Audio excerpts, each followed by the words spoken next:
Assalamualaikum warahmatullahi wabarakatuh. Saya Siti Hadijah dari Program Studi Pendidikan Guru Madrasah Ibtidaiyah Fakultas Tarbiyah Kampus IAIN Fatahul Muluk Papua. Di video kali ini, saya akan membahas tentang tata surya dan arah mata angin. Yang pertama yaitu tata surya. Tata surya adalah susunan benda-benda langit yang berputar mengelilingi matahari sebagai pusatnya. Benda-benda langit tersebut terdiri dari 8 planet dengan orbit berbentuk elips, satelit alami, komet, asteroid, dan meteoroid. Planet-planet tersebut senantiasa bergerak memutari matahari dikarenakan adanya pengaruh dari gaya gravitasi matahari. Pernahkah Anda melihat ke arah langit pada malam hari? Anda pasti melihat langit berwarna hitam dengan bintang yang berkelap-kelip. Bintang merupakan sebuah benda langit yang mengeluarkan cahaya. Bintang di langit terlihat seperti titik-titik cahaya dengan jumlahnya yang sangat banyak. Tata surya atau solar system termasuk dalam bagian alam semesta yang sangat luas. Tata surya terletak di dalam salah satu galaksi dari sekian banyak galaksi yang ada di ruang angkasa, yaitu galaksi Bima Sakti atau Milky Way. Kata Bima Sakti berasal dari tokoh pewayangan yang memiliki kulit berwarna hitam. Hal itu dikarenakan orang Jawa kuno menganggap bintang-bintang di langit membentuk gambar Bima yang dililit ular naga. Selanjutnya yaitu sistem tata surya. Sistem tata surya tersusun menjadi beberapa bagian, yaitu matahari, 4 planet luar, 4 planet dalam, sabuk asteroid, dan di bagian terluar terdapat sabuk Kuiper. Hanya 6 dari 8 planet itu yang memiliki satelit alami, sedangkan 2 lainnya yaitu Venus dan Merkurius tidak mempunyai satelit alami. Susunan dan anggota tata surya. Jika diamati dari ruang angkasa, maka bumi terlihat seperti sebuah bola kecil yang bergerak mengelilingi sebuah bintang, yaitu matahari. Selain bumi, ada juga planet-planet lain yang bergerak mengelilingi matahari. Tidak hanya planet saja yang memutari matahari, tetapi ada juga benda-benda langit lainnya yang melakukan hal yang sama. Objek langit tersebut adalah satelit alami, asteroid, meteor, dan komet. Semua benda-benda astronomi tersebut tersusun menjadi satu kesatuan dan membuat sebuah sistem yang sangat teratur, sehingga antara planet satu dengan planet yang lain tidak mengalami tabrakan. Sebuah sistem sempurna yang disebut sebagai tata surya. Berikut adalah penjelasan mengenai benda langit yang menjadi anggota tata surya. 1. Bintang di tata surya. Bintang merupakan salah satu anggota tata surya yang memiliki sifat istimewa karena bisa memancarkan cahaya sendiri. Di dalam sistem tata surya terdapat banyak sekali bintang yang tidak dapat dihitung jumlahnya. Salah satu bintang yang paling kita rasakan pengaruhnya adalah matahari. 2. Planet-planet. Sifat planet berbeda dengan bintang. Planet merupakan benda langit yang tidak memancarkan cahaya sendiri, tetapi hanya merefleksikan cahaya matahari. Menurut International Astronomical Audit, planet adalah benda langit yang mempunyai orbit mengelilingi matahari. 3. Satelit di tata surya. Satelit merupakan anggota tata surya yang selalu mengitari planet. Semua satelit akan bergerak mengelilingi matahari bersama dengan planet yang diputarinya. Selain melakukan itu, satelit juga berputar pada porosnya dan memutari planet yang diiringinya. Satelit di tata surya dapat dibagi menjadi 2 jenis berdasarkan keberadaannya, yaitu satelit alami dan satelit buatan. Satelit alami merupakan satelit yang diciptakan oleh Tuhan dan bisa bergerak dengan sendirinya tanpa bantuan tangan manusia. A. Satelit alami. Seperti yang dijelaskan sebelumnya, satelit alami merupakan benda langit yang bergerak mengelilingi sebuah planet. Hampir semua planet di tata surya memiliki satelit alami. Hanya Venus dan Merkurius sajalah planet yang tidak mempunyai satelit alami. B. Satelit buatan. Satelit buatan merupakan satelit yang dibuat oleh manusia dan semua gerakannya telah diatur oleh manusia sehingga bisa bergerak di tata surya sesuai dengan tujuan pembuatannya. 4. Asteroid di tata surya. Asteroid adalah benda astronomi yang berbentuk pecahan kecil dan beredar pada lintasan yang terletak di antara orbit planet Mars dan Jupiter. Proses terbentuknya asteroid secara bersamaan dengan proses terbentuknya planet yang sesuai dengan susunannya. 5. Komet atau bintang berekor. Komet adalah benda langit yang berukuran kecil. Material penyusun komet terdiri dari sejumlah partikel-partikel bebatuan, kristal, es, dan gas. Komet biasanya sering terlihat seperti sebuah benda langit yang bercahaya dan berbentuk memanjang menyerupai ekor. Oleh karena itu, orang-orang sering menyebutnya sebagai bintang berekor. Yang keenam, meteor atau meteoroid. Meteor adalah benda langit yang bergerak cepat dan memiliki lintasan yang tidak teratur.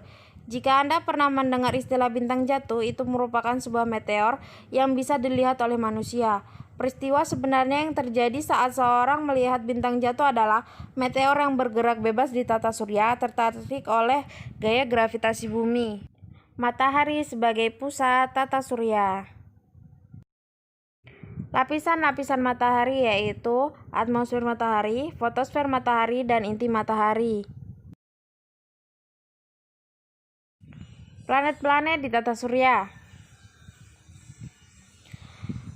Planet dan benda langit lainnya dapat tetap berada di orbit karena adanya gaya gravitasi matahari.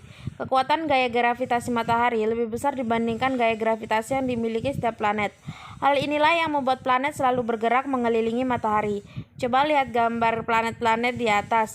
Anda dapat melihat bahwa semua planet mengelilingi matahari dengan jalur berbentuk elips. Lintasan planet yang mengelilingi matahari disebut orbit. Gerakan planet-planet mengelilingi matahari disebut revolusi planet. Waktu yang dibutuhkan sebuah planet untuk melakukan satu revolusi disebut periode revolusi.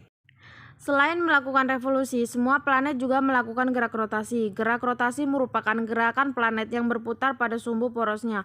Waktu yang dibutuhkan sebuah planet untuk melakukan satu kali rotasi disebut periode rotasi. 1. Planet Merkurius. Planet yang posisinya paling dekat dengan matahari adalah Merkurius.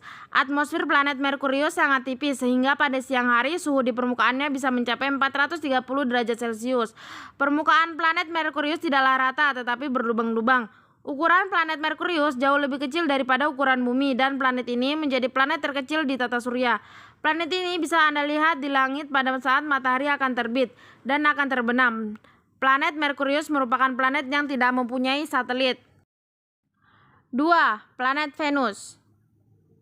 Planet yang berada pada urutan kedua berdasarkan jaraknya dari matahari adalah Venus.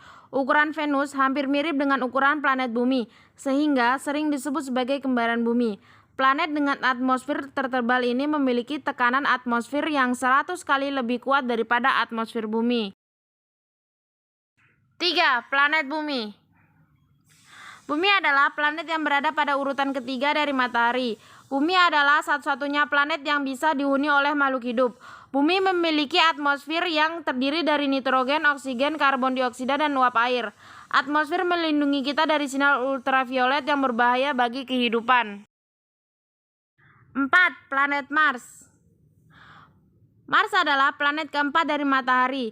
Mars juga sering disebut sebagai planet merah karena terlihat berwarna merah. Warna merah planet ini ada akibatnya banyaknya debu angin yang berterbangan di permukaannya. Di permukaan Mars ada kawah dan gunung yang sangat tinggi dan besar. Yang kelima yaitu planet Jupiter. Jupiter adalah planet terbesar di dalam sistem tata surya. Jupiter memiliki ukuran 11 kali lebih besar daripada ukuran bumi, sehingga sering disebut planet raksasa. Planet Jupiter berputar pada porosnya dengan gerakan yang lebih cepat dibandingkan dengan rotasi pada planet lain. Kecepatan rotasi ini membuat Jupiter menjadi lebih lebar ukurannya pada bagian ekuator. 6. Planet Saturnus. Saturnus adalah planet terbesar kedua di tata surya setelah Jupiter. Ukuran Saturnus adalah 9 kali ukuran bumi. Saturnus memiliki lapisan atmosfer yang sangat tebal, terdiri dari gas hidrogen dan gas helium dan sejumlah kecil gas metana dan amonia. 7. Planet Uranus. Planet Uranus ditemukan oleh seorang astronom Inggris bernama Sir William Herschel pada tahun 1781. Uranus diselimuti oleh awan tebal yang menyebabkan permukaannya susah untuk diamati dari bumi. Planet dengan cincin tipis ini terlihat berwarna hijau kebiruan. Atmosfer di planet ini terdiri dari hidrogen, helium, dan metana. Planet yang berada pada posisi ketujuh ini berputar dari arah timur ke barat, seperti Venus. Namun, arah rotasi tidak searah jarum jam, melainkan dari atas ke bawah. Uranus berputar dengan cepat pada porosnya. Akibatnya, daerah ekuator Uranus ukurannya lebih besar daripada bagian lainnya. 8. Planet Neptunus. Neptunus pertama kali ditemukan oleh seorang astronom Jerman bernama Louis J.G. pada tahun 1846. Planet yang berada pada urutan ke-8 di tata surya ini juga memiliki cincin yang terbuat dari debu. Bahkan Neptunus juga memiliki bintik-bintik hitam seperti halnya matahari. Pada bagian bintik hitam tersebut diyakini terjadi badai besar, sama seperti planet Jupiter, Saturnus, dan Uranus. Planet ini berbentuk bola gas raksasa dengan lapisan atmosfer tebal.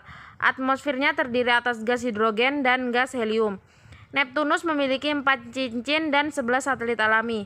Triton merupakan satelit terbesar yang dimiliki oleh planet Neptunus. Materi selanjutnya yaitu arah mata angin. Arah mata angin merupakan pedoman untuk menentukan suatu posisi tertentu, biasanya disebut juga dengan titik kompas. Setiap titik pada kompas menunjukkan arah dalam putaran kompas. Sistem ini digunakan di dalam kompas, peta, dan sistem navigasi lainnya. Jenis-jenis arah mata angin yang pertama yaitu primer, terdiri dari 4 arah mata angin yang biasa dijadikan pedoman pokok untuk menentukan yang lainnya yaitu utara, timur, selatan, dan utara. 2. Umum, terdiri dari timur, tenggara, selatan, barat daya, barat laut, utara, dan timur laut. 3. Komponen, tambahan terdiri dari utara timur laut, timur laut, timur menenggara, selatan menenggara, antara tenggara dan selatan, selatan barat daya, barat daya, barat laut, dan utara barat laut. Saat ini kita dimudahkan dengan adanya GPS di smartphone ketika ingin menentukan posisi suatu tempat, tapi bagaimana jika kamu sedang tersesat dan diperarah dengan kondisi smartphone-mu yang tidak bisa diakses? Tanpa GPS, kamu harus bisa menentukan arah mata angin dengan menggunakan sesuatu di sekitarmu, entah itu tongkat, batu, atau sebuah kompas. Bagaimana caranya? Manfaat arah angin: membantu untuk menentukan arah yang dituju dengan tepat, membantu seseorang agar tidak tersesat dalam perjalanan. Bagi umat muslim dapat menjadi pedoman dalam menentukan arah kiblat untuk melaksanakan ibadah maupun pembangunan masjid. Mampu membantu nelayan untuk memilih waktu berlayar dan menentukan lokasi berlayar yang lebih kondusif. Membantu untuk mendeteksi cuaca. Saat ini memang sudah ada teknologi canggih GPS untuk membantu menentukan lokasi suatu tempat. Sekian dan terima kasih. Mungkin itu saja materi yang dapat saya sampaikan. Kurang dan lebihnya mohon dimaafkan. Wassalamualaikum warahmatullahi wabarakatuh.